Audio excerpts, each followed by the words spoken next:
রাজ্জাক ভাইয়ের মৃত্যুর বদলা চাই, দোষীদের ফাঁসি চাই। রাজ্জাক খান মেজদা হই আজকে যাচ্ছি, কিন্তু আমার মনের অবস্থা খুবই ভালো না।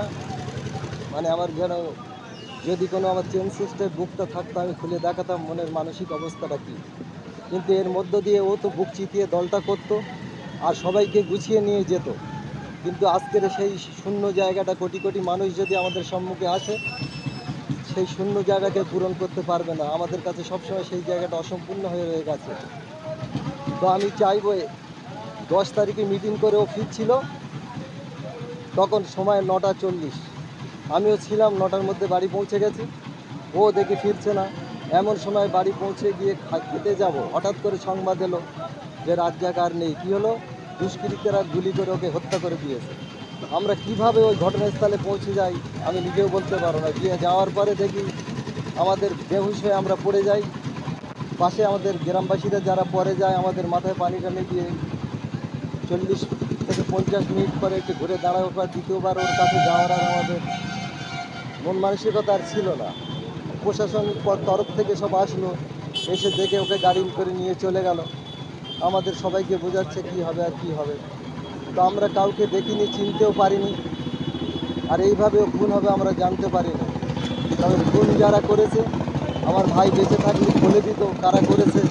আর উপর আল্লাহ মহান, তিনি দেখেছেন যে এই খুনটা কারা করেছে।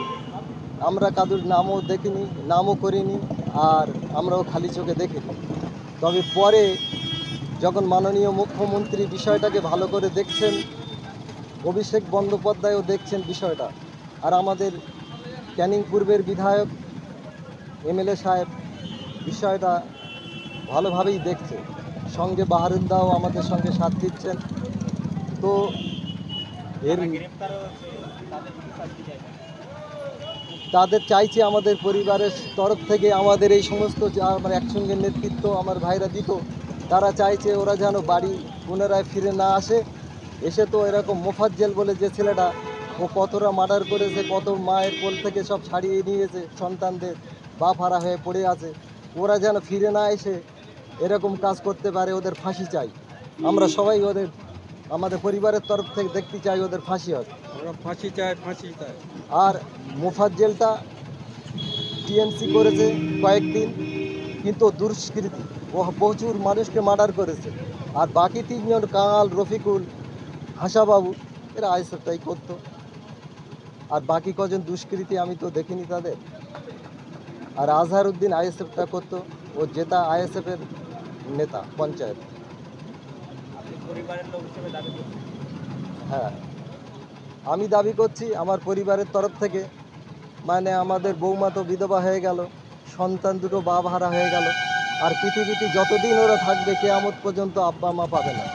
কাকা ওরা ডাকবে আমাদের, আমরা হয়তো পাশে থাকব, কিন্তু ওর বাবার জায়গাটা পূরণ করার মতন আর তো পৃথিবীতে কাউকে আমি দেখছি না। ওরা আব্বা হারা মা হারা হয়ে গেল।